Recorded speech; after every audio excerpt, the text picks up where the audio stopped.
బళ్ళారి జిల్లా కళారంగానికి అందించిన సేవలు అపారమైనవని, జిల్లా సాంస్కృతిక వైభవానికి మరింతగా ప్రచారం చేయాలనే ఉద్దేశంతో వచ్చే డిసెంబర్ నెలలో బళ్ళారి ఉత్సవంను వైభవంగా నిర్వహించేందుకు ప్రణాళికలు రూపొందించామని ఎంపీ తుకారం తెలిపారు. ಆದ್ಮೇಲೆ ನಂದು ಒಂದು ಉದ್ದೇಶ, ನಾನು ಜವಾಬ್ದಾರಿ ಮನುಷ್ಯನಿರ್ತಾನ ದಯಮಾಡಿ ಕೇಳಿ ಎಲ್ಲ ಪಾಲಕರೆಲ್ಲರಿಗೆ ಒಂದೊಂದು 2 ಮಾರ್ಕ್ಸ್ 3 ಮಾರ್ಕ್ಸ್ ಮಕ್ಕಳ ಭವಿಷ್ಯ ಇರ್ತದೆ. ನಮ್ಮ ಎಕ್ಸಾಮ್ಗೂ ಕೂಡ ತೊಂದರೆ ಆಗಬಾರ್ದು, ಅವ್ರಿಗೂ ಸಂತೋಷ ಕೊಡಬೇಕು ನಿಟ್ಟಿರುದ್ರಪ್ಪಣ. ಅದಕ್ಕೆ ಏನು ಮಾಡ್ರಿ, ತಾಲೂಕೊಳಗೆ ಎಲ್ಲ ಮಾಡ್ಕೊಳ್ಳೋಂಥವ್ರು ಡಿಸೆಂಬರ್ನ ಮಾಡ್ಕೊಂಡ್ಬಿಡ್ಲಿ ಎಲ್ಲರೂ ಕೂಡ.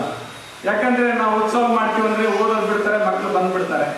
ಆಮೇಲೆ ಅದೇನಾಗ್ತೈತೆ ಅಂದ್ರೆ, ನಾನು ಸಂಭ್ರಮ ಮಾಡ್ಬೇಕಂತಿದ್ದೆ. ನಾನು ತಗೊಂಡ್ರು ನೋಡಯ್ಯ, ಎಕ್ಸಾಮ್ ಆಗೋ ಮಠ ಯಾವ ಕ್ರಿಕೆಟ್ ಟೂರ್ನಮೆಂಟ್ ಇಲ್ಲ, ಯಾವ ಉತ್ಸವ ಇಲ್ಲ, ಮಕ್ಕಳು 2 ಮಾರ್ಕ್ ಜಾಸ್ತಿ ತಗೊಂಡು ಅದೇ ನಮ್ಮ ಉತ್ಸವ ಅಂತೇಳಿ ಹೇಳಿದೆ. ನಾನು ನಿಜವಾಗ್ಲೂ ಹೇಳಿದೆ, ನಮ್ಮ ಮಕ್ಕಳು 2 ಮಾರ್ಕ್ ತಗೊಂಡು ಪಾಸ್ ಒಂದೊಂದು 2 ಮಾತ್ರ ಫೇಲ್ ಆಗ್ತಾರೆ.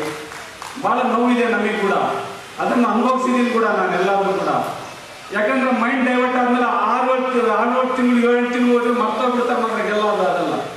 ಸೊ ಹಿಂಗಾಗಿ ನಾನೊಂದು ಇದು ಸತೀಶ್ ಅಣ್ಣ, ನಾನೊಂದು ಹೇಳೋದು, ನೀವು ಡಿಸೆಂಬರ್ನಲ್ಲಿ ಅದಾದ ಕೂಡಲೇ ಡಿಸೆಂಬರ್ನಲ್ಲಿ ಬಳ್ಳಾರಿ ಉತ್ಸವ ಡೇಟ್ ಫಿಕ್ಸ್ ಮಾಡಿಬಿಡ್ರಿ. ನೀವು ಕೂಡ ಮಾತಾಡ್ಕೊಂಡು ಆ ಡೇಟ್ಗೆ ಏನೈತಲ್ಲ ನಾವು ಕೂಡ ಫಿಕ್ಸ್ ಅದಕ್ಕೆ ಕೂಡ ನಾನು ಅನೌನ್ಸ್ಮೆಂಟ್ ಮಾಡಿಬಿಡ್ತೀನಿ. ನಾಗರಾಜನ ಬಳ್ಳಾರಿ ಉತ್ಸವ ಯಾರು ಬಂದ್ರು ಕೂಡ ಮತ್ತೆ ಹೇಳ್ತೀನಲ್ಲ, ಅದನ್ನ ಅಗ್ರಿಮೆಂಟ್ ಮಾಡಿಕೊಡ್ಬೇಕು.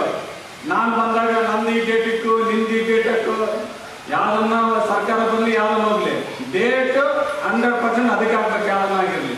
ಡಿಸೆಂಬರ್ ಒಳಗೆ ಎಲ್ಲ ಉತ್ಸವಗಳು ಮುಗಿಸ್ಕೊಂಡ್ಬಿಡ್ರಿ. ಮಕ್ಕಳಿಗೆ ಜನವರಿಯಿಂದ ನಾವು ಕೋಚಿಂಗ್ ಶುರು ಮಾಡ್ತೀನಿ. ಯಾಕಂದ್ರೆ ಮಾರ್ಚಲ್ಲಿ ಎಕ್ಸಾಮ್ ಸಿಗ್ತಾವೆ.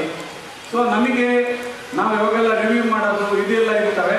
ಅದಕ್ಕೆ ಡಿಸೆಂಬರ್ನಲ್ಲಿ ಫಿಕ್ಸ್ ಮಾಡಿ, ಅದನ್ನು ಯಾವ ಡೇಟನ್ನಲ್ಲಿ ಆ ಡೇಟಿಗೆ ಮಾಡಿ, ಯಾವುದನ್ನ ಒಂದು ಮಾನ್ಯದ ಡಿಸೆಂಬರ್ನಲ್ಲಿ ಡೇಟ್ ಇರ್ತದೆ ಆ ಡೇಟಿಗೆ ಫಿಕ್ಸ್ ಮಾಡಿ ಎಲ್ಲ ಮಾಡಿ.